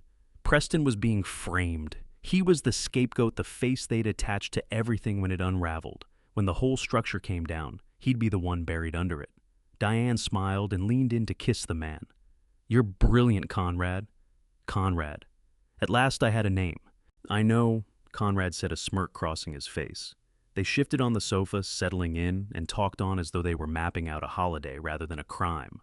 The paintings alone will bring in $1.2 million from Trentham, Conrad said. I'll handle the sale. Diane nodded. Dad's whole collection. Some of those he spent years restoring himself. No tremor in her voice, not a moment of hesitation. She was discussing my life's work canvases I'd pulled back from ruin across decades the way someone talks about clearing out a storage unit. Conrad lifted a shoulder. Sentimental value doesn't pay for a Caribbean penthouse babe. Diane was quiet for a beat, then she exhaled. Sometimes I wonder if we've gone too far. For just a second something stirred in me, a thin, fragile thread of hope. Maybe a conscience was still in there somewhere. Maybe some trace of my daughter remained inside this woman. Conrad snuffed it out before it could take hold. Too far, his voice sharpened, carrying a note of impatience. Diane, you came to me 3 years ago. Your exact words, my dad is sitting on a pile of money and I'm drowning in debt. This was your plan. 3 years ago. I had to grip the edge of the workbench to keep my legs from going out from under me. 3 years back was 2020, a full year before Irene died, before Diane had ever introduced Preston into my life, before any of this had begun, which meant Diane had been hatching this before she ever married Preston. He wasn't the mastermind. He was just another instrument she'd picked up and used no different from me. She wasn't his victim. She was the one who'd drawn the blueprints. I know, Diane said, her voice flat and cold again. You're right. I snatched Brett's backup phone hands, shaking so badly I nearly lost my grip on it. I pulled a screenshot of Conrad's face from the video feed, sharp, well-lit, no room for doubt. Then I clipped 30 seconds of their exchange, just enough to preserve Conrad's voice saying, Preston's name is on everything and Grand Cayman. I sent both to Brett with a short message. Found this. Diane has a partner. Name is Conrad. Sending photo. Brett's reply arrived inside 5 minutes. Digging now? Stay safe. I spent the next hour working through everything I'd gathered, old emails copied from Preston's office weeks before search results on Victor Trentham, anything that could help me map the full reach of what they'd built. Victor Trentham was exactly what I'd suspected, a Manhattan art dealer running a respectable gallery as a front for murkier work beneath the surface. The FBI had looked at him in 2018 for moving stolen artwork, but the case had collapsed for lack of evidence. Since then, he'd lived in the gray zone between legitimate and criminal brokering arrangements for wealthy buyers who had no interest in asking about provenance. Inside one of Preston's old emails, I found a message to Trentham, 17 pieces 20th century American art owner willing to sell. Documentation will be signed and notarized. Let me know your offer. 17 pieces, my entire collection. After my commitment, they planned to forge my signature on the sale papers. Once a court had declared me incompetent, my name on a document would carry no scrutiny. They could sign anything they liked. The sickness that moved through me had no floor. An hour later, Brett's message came through. Conrad Below, investment banker, also on our watch list. Dad, this is bigger than we thought. I'm coming tomorrow morning. Don't let them take you before I get there. Moments later, an attachment followed a PDF. I opened it with unsteady fingers. Conrad Bello, age 39. Investment banker at Summit Ridge Capital, a private equity firm in Manhattan. On the FBI watch list since 2021 for suspected money laundering and financial fraud, not yet charged evidence still short of the threshold. There was more. 2 prior relationships with wealthy women, both concluding in significant and unexplained financial losses. No charges ever filed, not enough to prosecute. But the pattern spoke for itself. Conrad Bello was a professional predator. And Diane wasn't his target. She was his partner, fully willing, fully aware. Friday morning, Dr. Leonard Quint arrived at my front door carrying a briefcase and wearing a smile that never touched his eyes. I'd been awake since 4, sitting in the attic, watching the live feed from Irene's portrait. Diane and Preston had passed the night murmuring through the walls, too low for the microphone to catch properly. But I already knew what was coming. Quint's evaluation was the last piece they needed. Once he put his name on those papers, Ridgewood's doors would open. The doorbell rang. Diane's voice drifted up bright and hollow. Dr. Quint, thank you so much for coming. I made my way downstairs at a measured, deliberate pace. I had to play the role bewildered, biddable, harmless. If Quint sensed for even a moment that I understood what this visit actually was, the plan might shift and I needed him on camera. Diane intercepted me at the foot of the stairs, her hand closing around my elbow. Dad, Dr. Quint is here to help you. Just answer his questions honestly, okay? I gave a slow nod. Okay. We settled in the living room, Quint in the armchair across from me, Diane and Preston positioned nearby like handlers. Above us, Irene's portrait kept its silent watch. Quint snapped open his briefcase and brought out a clipboard. Mr. Harlow, how are you feeling today? Fine, doctor. Your daughter tells me you've been experiencing some confusion lately, seeing things that aren't there. I kept my face still. I'm not sure what she means by that. He wrote something down. He wasn't listening. He was moving through a checklist he had already completed in his mind. What year is it? Who is the current president? Donald Trump. What day of the week is it? Friday. Count backward from 100 by sevens. 93, 86, 79, 72. I gave the sequence without pausing. Quint's brow drew together. He hadn't anticipated this level of clarity, but he smoothed it over and turned to the next page, his tone shifting into something pointed and suggestive. Do you ever have the sense that people are watching you? I let a beat pass. Sometimes. Do you hear voices? I held his gaze steady. I sometimes hear my wife, but she's been gone for 8 months. Quint wrote quickly, underlining something. Auditory hallucinations. Then, do you feel safe in this house? I let the faintest smile show. Should I not? He watched me for a long moment. The small calculation was visible in his face. I was sharper than Diane had led him to expect. But it didn't change anything for him. The payment had already cleared. A degree of confusion is perfectly normal at your age, Mr. Harlow. He said, his voice taking on a smooth, condescending quality. I'm not suffering from dementia, doctor. Diane stepped in close, all softness and concern. Dad, please. Dr. Quint is only trying to help. I looked at her, my daughter, my little girl, and found nothing behind her expression but cold practice strategy. The evaluation concluded 20 minutes later. Quint rose, shook my hand with manufactured warmth, and followed Diane and Preston into the kitchen for a private consultation. I went back up to the attic and listened. The camera feed caught every word. There are clear signs of paranoid delusions. Quint said, his voice smooth and clinical. Possible early-stage dementia. He presents a danger to himself. Preston pushed off the counter. So you'll sign the commitment papers. Already done. Quint reached into his briefcase and produced a thick set of documents backdated to the previous week. He can be admitted immediately. I stared at the screen, my hands trembling. He'd finished those forms before he'd ever set eyes on me. The entire evaluation had been theater every question, a prop in a production whose ending was written before I walked downstairs. Diane's voice came through clipped and tight. Tomorrow morning, ambulance at 7 a.m. before he wakes up. Less traumatic that way. Less traumatic, as if I were cargo to be collected quietly in the dark. Preston drew an envelope from his jacket and passed it across to Quint. Your fee, as agreed. Quint took it without a word and tucked it into his briefcase. I zoomed in on the tablet screen and caught a glimpse of what was inside dense bundled bills, $50,000, or close to it. Every second of it captured on the recording. The moment Quint was out the door, I had Brett's phone in hand. Message sent. They're coming at 7 a.m. tomorrow, by ambulance. Brett's reply came back within 5 minutes. I'll be there at 6 a.m. Don't let them take you. 6 a.m., 1 hour before the ambulance. If Brett was on time, I'd be safe. If he was late, I'd be gone. That evening, I watched Diane make another phone call. She stood in the living room, her back to Irene's portrait phone pressed to her ear. It's done, she said, her voice bright with barely contained excitement. Quint signed everything. Tomorrow morning, Dad goes to Ridgewood. By noon, the transfers begin. Conrad's voice crackled through the speaker, faint but clear enough. Meet me in Grand Cayman next Friday. Don't forget to leave the note for Preston. He'll never suspect, Diane said, smiling. And if he does, his name is on every document. He goes to prison, not us. She laughed soft and satisfied, and I felt something inside me turn to ice.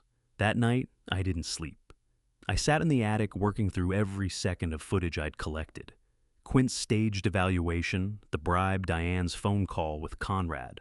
I copied everything onto 3 memory cards. One I concealed in the paint supply box, one I tucked into the inner pocket of my jacket. The third I slipped into an envelope and carried to Dolores Vreeland's house at 2 in the morning. She answered the door in her bathrobe, her face tight with alarm. "Dolores, keep this safe," I whispered, pressing the envelope into her hands. "If anything happens to me, get it to Brett." She nodded, her grip firm. "I will." By the time I made it back to the attic, it was nearly 5:00 a.m. Brett would arrive in an hour, the ambulance in 2. I just had to hold on. At 5:30 a.m., I heard a car pull up outside, then another. I moved to the window and felt my stomach drop. 2 vehicles sat in the driveway. One was a white van with the words "Private Medical Transport" stenciled along the side. The other was a black sedan, windows tinted dark. They were early, an hour and a half early, and Brett wasn't here yet. Then from downstairs came a sharp, unmistakable sound, breaking glass. I checked the clock on the tablet. 5:45 a.m. They had moved the timetable forward. I sat frozen in the attic for one hammering heartbeat, my pulse loud in my ears.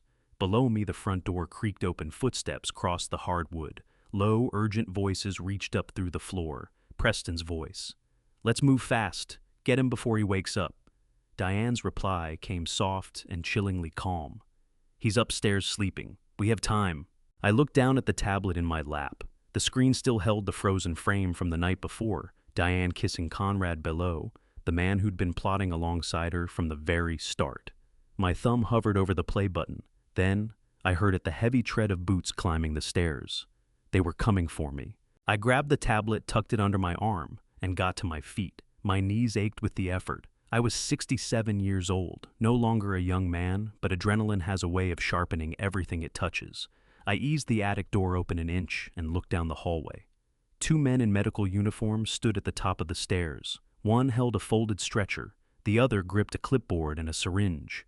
Behind them stood Preston, his face set with impatience, and Diane, her expression blank and cold as stone.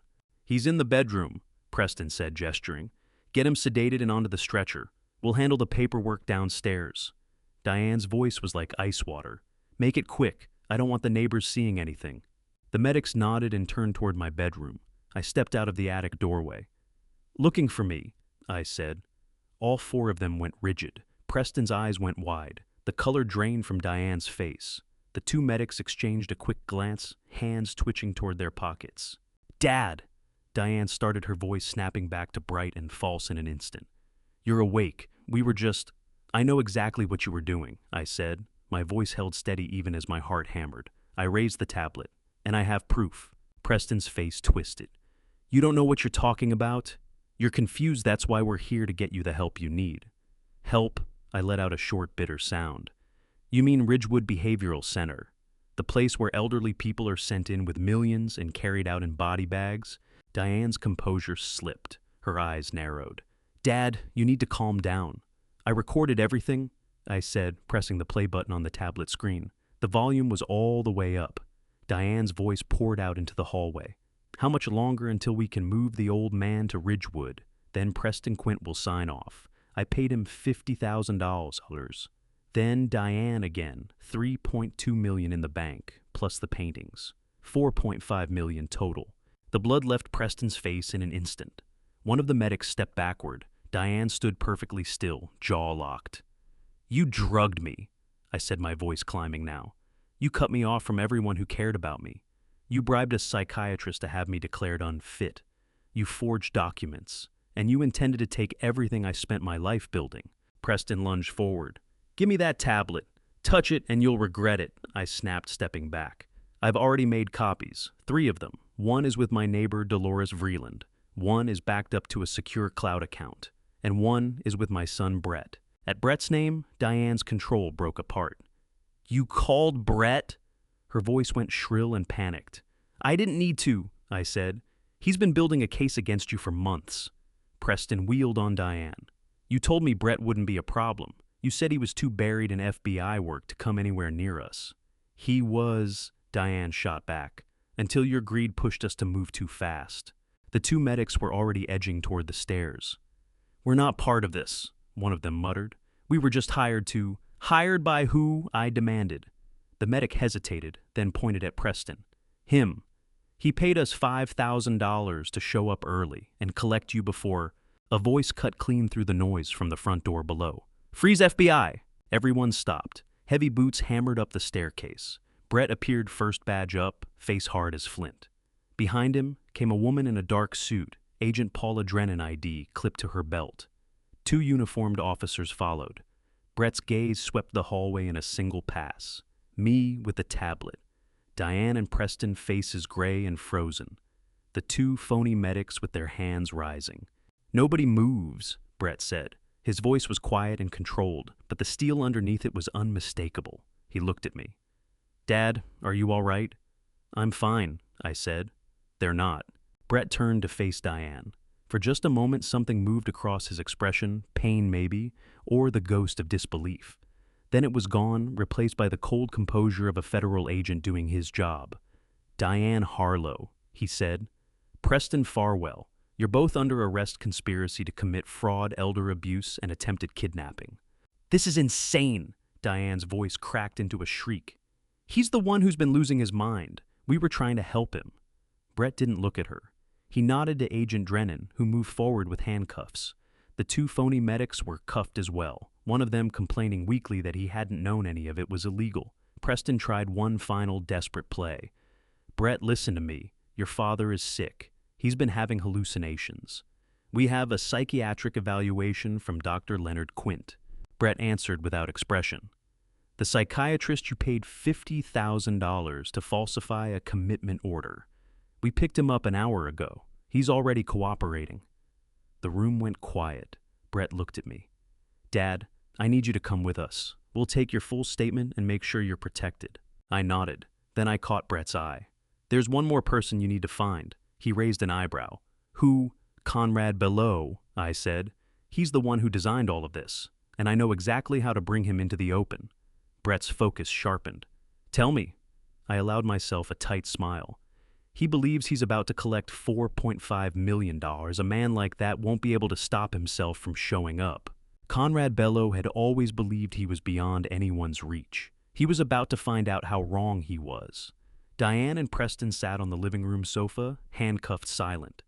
Agent Drennan held her position near the front door. Brett turned to me, sharp and focused. "Dad," he said, "who exactly is Conrad Belleau, and where do we find him?" I held up Diane's phone, the one I'd quietly lifted from the hallway table during the confrontation. "Conrad Belleau is the real architect of everything. He and Diane have been working this scheme together for 3 years. Preston was just the instrument they used." Preston's head came up fast, his face bloodless. "What?" I looked past him to Brett. "Diane was supposed to text Conrad the moment I was inside Ridgewood. He's waiting for that signal right now." Brett's eyes narrowed. "Then we send it." Diane's voice came out cold and venomous. "I won't help you with anything." I smiled. "You don't need to. I already have your phone. And I know your passcode. I watched you enter it more times than I can count." The color drained from her face. Preston leaned in, voice bitter and breaking. "I'll cooperate. Conrad can rot behind bars for everything he's done." Brett gave a single nod. "What do you know?" "He's at the Harborview Hotel," Preston said. "Room 318, parked there all week waiting on Diane's signal." Brett looked over at Paula. "Get local PD." "Hold on," I said, cutting in. "I've got a better approach." Brett raised an eyebrow. "Such as?" I held up Diane's phone. "We send him exactly what he's waiting for. A text saying it's over, that I'm at Ridgewood, and we bring him here to celebrate." Paula's expression tightened. "That's entrapment." "It's an invitation. He can turn it down." Brett thought it over, then nodded. "Do it." I unlocked the phone and typed with care. "Done. Dad is at Ridgewood. Come to the house. We need to celebrate before I leave for the airport." I hit send. Diane fixed me with a look of pure fury. "You have no idea what you've just done." "I know exactly what I've done," I said quietly. "I've stopped you." We waited. Brett placed Paula at the front door and pulled back into the hallway himself, out of sight. I held my spot in the living room, eyes on Diane and Preston. Neither uttered a word. 28 minutes and tires ground over the gravel outside. A dark sedan rolled up the driveway. The front door swung open, and Conrad Belleau walked through it, bottle of Prosecco in hand. A wide, triumphant grin spread across his face. "Diane," he called out. "We did it. Where's the old man?" He pulled up short when he caught sight of me. The grin dropped. Then his eyes found Diane and Preston handcuffed on the sofa. His face went slack. "What the—" Brett stepped from the hallway, badge extended. "Conrad below, FBI, you're under arrest." Conrad spun for the door. Paula was already filling the frame. He threw himself left. She brought him down in one practiced move, driving him face first into the hardwood.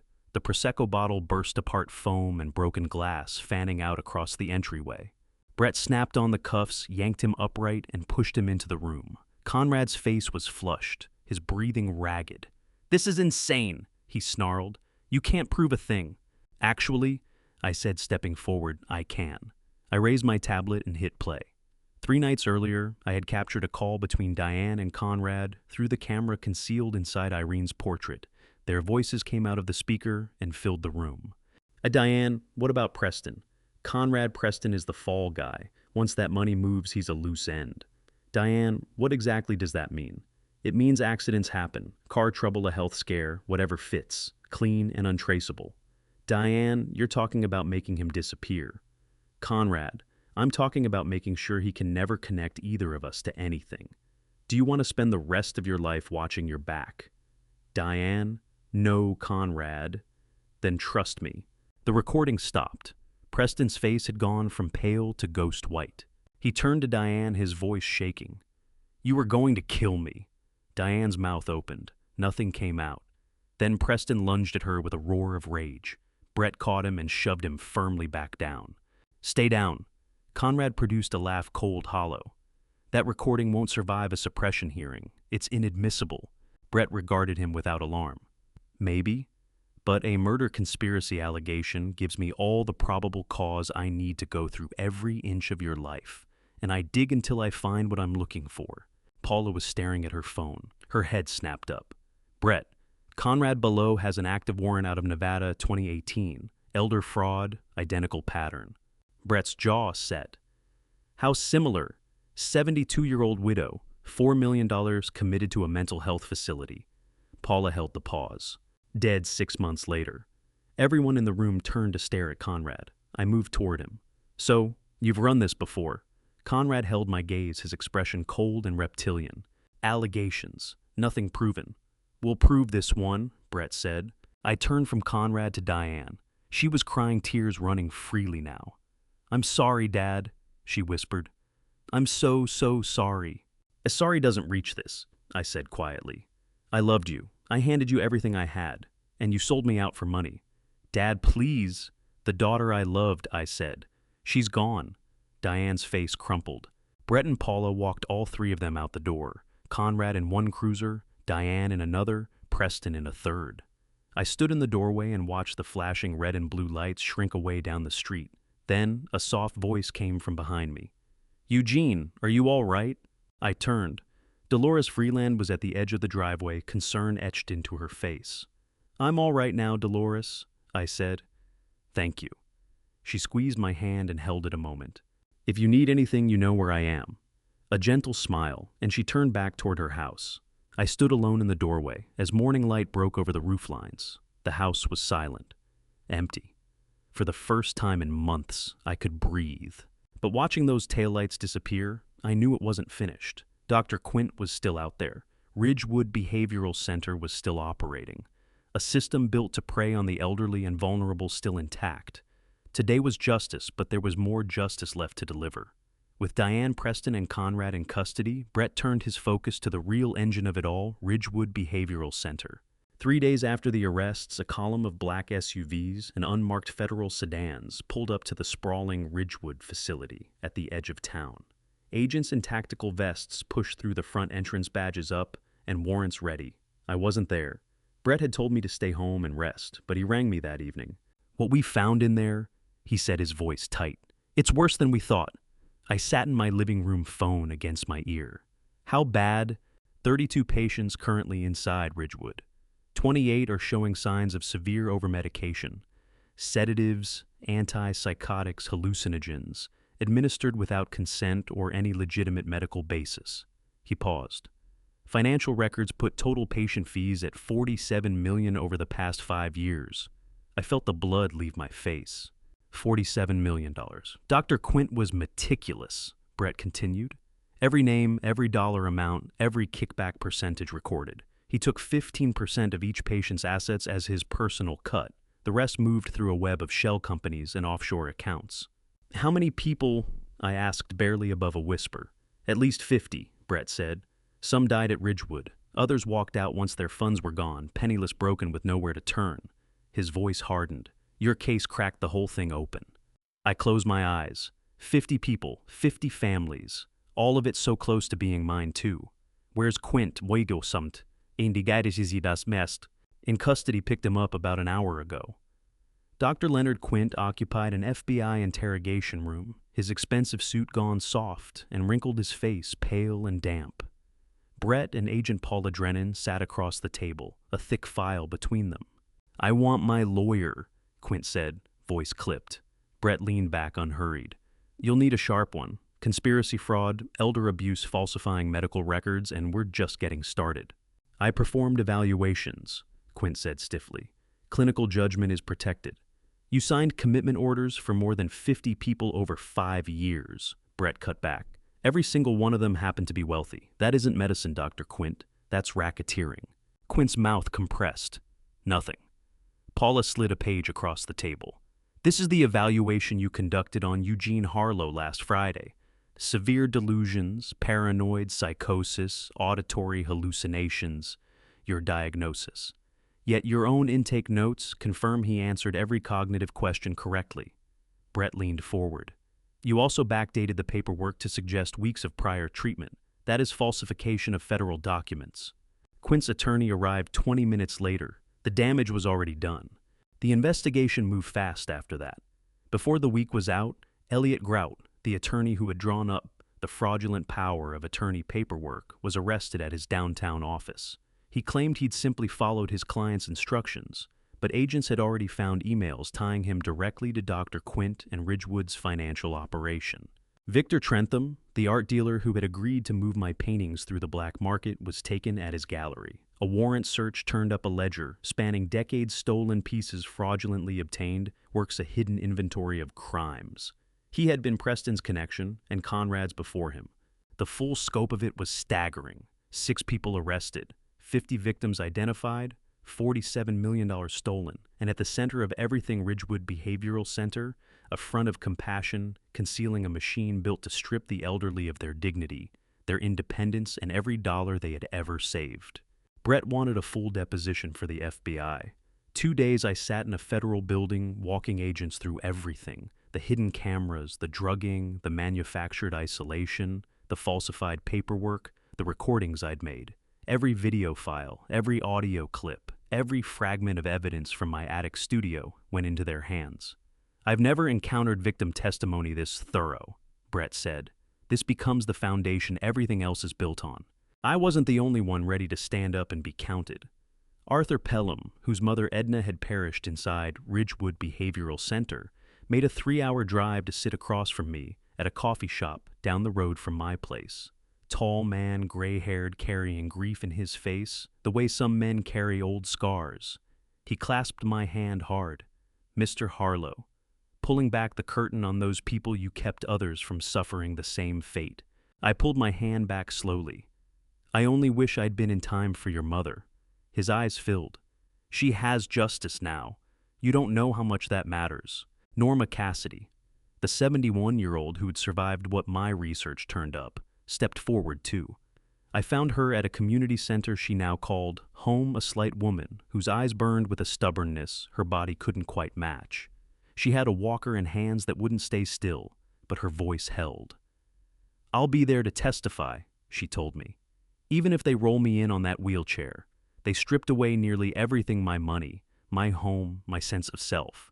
But they never got my voice. I leaned across the table and took her hand in both of mine. Thank you. The federal case had momentum behind it. The evidence left no room to maneuver. Dr. Leonard Quint, Elliot Grout, and Victor Trentham were hit with indictments across multiple charges. A prior Nevada warrant on Conrad Bello was folded into federal proceedings. Preston and Diane each faced a stack of counts: conspiracy, fraud, elder abuse, attempted kidnapping. Brett called me regularly with updates. The U.S. attorney wants the maximum on every count, he said. The message needs to be unmistakable. This kind of abuse carries consequences. Good, I told him. Ridgewood Behavioral Center ceased to exist. Federal authorities moved in, took possession of the building, and relocated the remaining patients to facilities that actually deserve the name. A restitution fund was created to claw back whatever could be recovered from the stolen assets. Most of it was beyond reach, I had no illusions about that. But the lie had been torn open. The machinery that ground down the elderly and the trusting had been stopped, and the ones who built it were going to face a reckoning.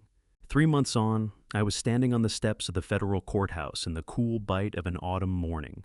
Brett was next to me, one hand steady on my shoulder. "You ready for this?" I tilted my head back and looked at that heavy granite face of a building, the flag cracking in the wind overhead. "Yes," I said. "It's time." The courtroom inside was shoulder to shoulder. Arthur Pelham had taken a seat in the front row. Norma Cassidy sat in her wheelchair with her lawyer close on one side. Journalists pressed against the rear wall, pens moving. And at the defense table, hemmed in by federal marshals, sat the 6 of them: Diane Preston Farwell, Conrad Bello, Dr. Leonard Quint Elliott Grout, and Victor Trentham. Sentencing day. The last time I'd have to look Diane in the face. Federal courtroom, Judge Rosalind Drummond on the bench. The moment I had braced myself for, and yet still feared. I was in the front row with Brett, his hand a quiet weight on my shoulder. Dolores Freeland sat to my left, composed still. Behind us stretched the rows of witnesses to what had happened: Arthur Pelham, Norma Cassidy in her chair, and a tide of other victims and the families they had brought with them. Men and women whose worlds had been taken apart by what we'd uncovered. All 6 defendants at the defense table: Diane Harlow, Preston, Farwell, Conrad Bello, Dr. Leonard Quint, Elliott Grout, Victor Trentham. Every one of them had entered a guilty plea. When the evidence is that ironclad, there's nowhere to go. This was the end of the line. Judge Drummond, a stern presence in her early 60s, silver-haired, with a gaze that didn't miss anything, took in the room. We'll begin with victim impact statements. Norma Cassidy went first. A bailiff wheeled her to the front. Her body was frail, but her voice held a hard edge beneath the thinness. "My name is Norma Cassidy. I am 71 years old. 4 months inside Ridgewood Behavioral Center cost me $1.8 million, my home, and whatever dignity I had left." Her hands shook against the armrests. "I don't sleep clean. I come awake in the dark, convinced I'm still in that place, sedated, powerless. These are not caregivers. They are predators. Mercy is the last thing they've earned." She was wheeled back. Not a sound in the room. Arthur Pelham got to his feet. The grief in his voice was the kind that doesn't dissolve. "My mother died in Ridgewood. By the end, she was shattered, disoriented, certain she'd gone mad. She hadn't. What she had was stolen from her." He turned his eyes toward Dr. Quint. "Mr. Harlow had the strength to push back. My mother never got that chance. I'm asking this court to carry her memory, and the memory of everyone else who didn't walk out of there." Dolores Freeland was third. She didn't waver. "I lost my sister in a place built on the same blueprint as Ridgewood. These things happen in the dark, behind bolted doors, in buildings we're told exist for the patient's protection." A pause, deliberate. "But cruelty dressed up as care is still a crime. Treat it like one." My turn came. I pushed myself up legs not as dependable as I'd have liked. I crossed to the podium and settled my gaze on Diane. She fixed her eyes on the table. "Your Honor," I kept my voice level, "my name is Eugene Harlow. I'm 67 years old. Not frail, not confused, not incapable, simply 67. I pulled in a slow breath. 42 years of my life went into restoring ruined paintings. I believed I could mend anything broken, draw something whole back from wreckage. I've had to revise that. Some things resist restoration, particularly the people behind them." I looked back at Diane. The color had drained from her face. "My daughter built a conspiracy around me. She had me poisoned. She bent my mind with drugs and isolation. She funneled my savings away and had forged papers drawn up so the courts would call me incompetent. She took the love I had for her and used it as a crowbar." My voice dropped to register. "But none of this belongs only to me.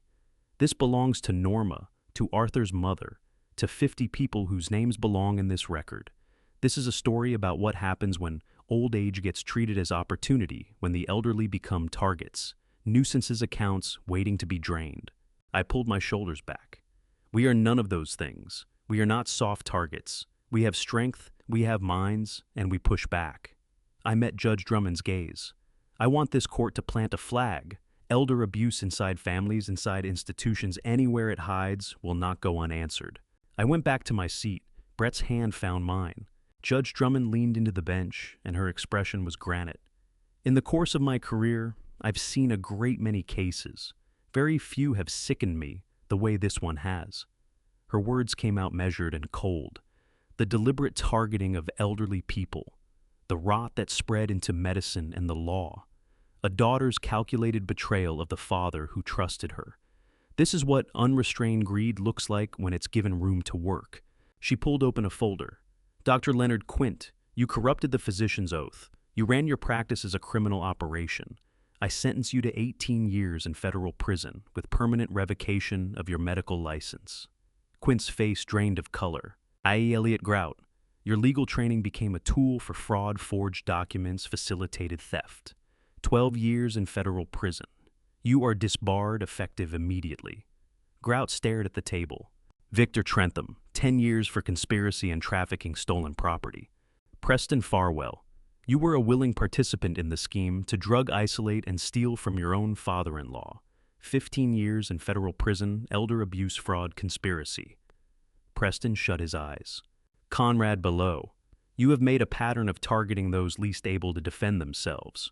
You moved to defraud Mr. Harlow and laid plans to kill Preston Farwell. 22 years in federal prison. Conrad's jaw went rigid. Judge Drummond let the silence sit for a moment. Then she turned to Diane. Diane Harlow, you drew the blueprint for all of it. You turned your back on your own father, the man who built your world, who loved you, who never stopped trusting you. You felt nothing. You took his mourning over your late mother and made it a weapon. You engineered his drugging, his imprisonment, the erasure of everything he had built across a lifetime. Diane's shoulders were trembling. I sentence you to 24 years in federal prison. Diane's head came up hard. No, no, please. Furthermore, Judge Drummond continued, all assets traceable to this conspiracy are seized and will be liquidated for victim restitution. Ridgewood Behavioral Center is closed permanently, its remaining assets to be sold and dispersed accordingly. The gavel struck. Diane twisted toward me, her face wet. Dad, I'm sorry. Please. I turned my eyes away. The marshals came forward, working through the defendants one by one, wrists into cuffs. Each one walked out. Diane was last in line. At the door, she stopped and looked back. Dad, say something, please. I held her gaze for one last beat. There's nothing left for me to say to you. Her expression broke apart. The marshal's hand settled at her elbow, and she went through the door. Gone. Brett pulled me close arm around my shoulders. Come on, Dad, let's go home. I nodded. We walked out into autumn sunlight, and the warmth of it hit my face like something I'd nearly forgotten. Arthur Pelham gripped my hand. Norma Cassidy reached up and squeezed my arm. Dolores fell into step beside me as we moved toward Brett's car. Justice had arrived. The ones who'd done the praying were locked away. The ones who'd been prayed on had finally been heard. It was finished. But settling into the passenger seat, watching the courthouse recede in the mirror, something clarified inside me.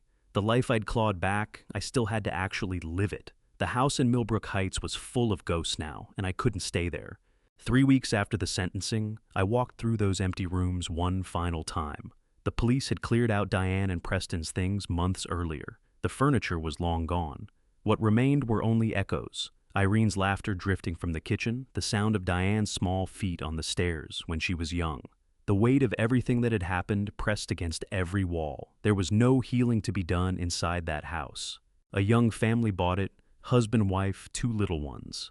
The wife stood in the living room with brightness in her face, already seeing what it could become. This house has such character, she said. I smiled. It was my wife's dream home. Take care of it. Before I walked out for good, I lifted Irene's portrait down from the wall and carefully extracted the tiny camera I'd tucked behind her left eye, the one that had recorded everything, the one that had kept me alive.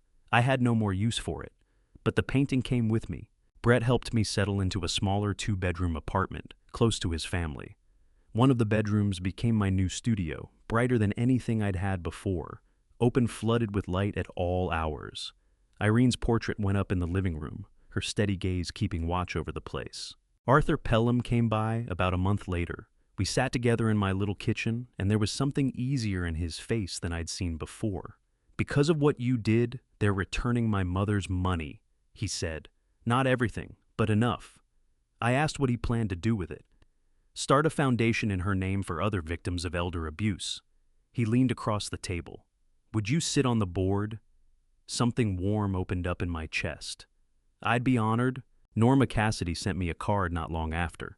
"You gave me back my life," it read. "I'm 71, not finished yet. Time to start living again." Ridgewood Behavioral Center was torn down. The 28 patients still housed there at the time were moved to legitimate facilities. Many of them, once clear of the drugs that had been forced on them, recovered their mental sharpness within weeks. The property sold, and what it brought went into the Victim Restitution Fund. I found a new shape for my days. I started volunteering at the community center, teaching art restoration to seniors.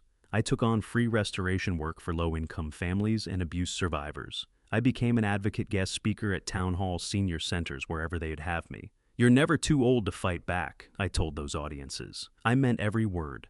I spent more time with Brett's children. My granddaughter Lily, 9 years old, came and sat beside me in the studio one afternoon, watching me work on a damaged landscape. "Grandpa, why do you fix old paintings?" she asked. I set my brush down and looked at her. "Because broken things can become beautiful again, if you're patient, if you truly care." She thought about that and gave a solemn little nod. "Like people," she said. "Yes," I told her quietly. "Exactly like people."